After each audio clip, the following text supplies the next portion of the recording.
இன்னல் துன்பம் இன்பமாய் மாறும். இயேசுவை நாம் காணும் போது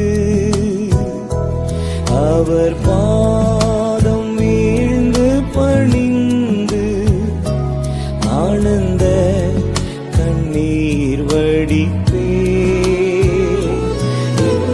ஓட்டம் ஜெயத்துடன் முடியும்.